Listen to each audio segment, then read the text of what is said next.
অভয়ার মাকে কিছু বলার নেই, তবে পানিহাটির বিজেপি প্রার্থীকে তো কিছু প্রশ্ন করাই যায়। আচ্ছা, বিজেপির নেতারা জুনিয়র ডাক্তারদের আন্দোলনে ঢুকতে গিয়ে গো ব্যাক শুনেছিল। সিপিএম এর কোন নেতা ঢুকতে গেছিল? সেদিন কলতান, দেবাঞ্জন, মীনাক্ষী, ধ্রুবরা যদি গাড়িটা না আটকাতো, পুলিশ তো আপনাকে গিয়ে বলেছিল টাকা দিয়ে রফা করে নি, আর হাসপাতাল থেকে বলেছিল আপনার মেয়ে সুইসাইড করেছে। অমিত শাহ আপনার সাথে এতদিন দেখা করলেন না কেন? 50টা প্রশ্ন আপনি সিবিআইকে করেছিলেন, সেই প্রশ্নগুলো কি হলো? কোথায় মিলিয়ে গেল? সন্দীপ ঘোষরা ছাড়া পেয়ে গেল কেন? বিজেপির পানিহাটির প্রার্থী, ইট ইজ আনফর্চুনেট, আমরা বলতে চাই না। ওনাকে আশপাশ থেকে, উনি রাজনীতিতে সবে এসেছেন, ওনাকে ধরে দাঁড় করিয়ে দিয়েছে যে আপনি দাঁড়ান, তাহলে আমরা বিজেপি একটুখানি উপকৃত হই, আমাদের মোড়া গাঙে একটুখানি জোয়ার আসবে, অভয়ার ছবিটা দেখে আমরা একটু ভোট পাবো। কিন্তু এই করতে গিয়ে আসলে যেটা হয়েছে, she is not a politician.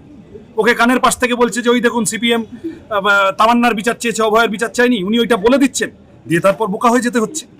এইসব তো দেখে খারাপ লাগছে। আমি ওনাকে কমব্যাট করার কোনো ব্যাপার নেই, উনি সন্তান হারা মা, ওনার যন্ত্রণার ভাগিদার হতে আমরা সবাই চাই।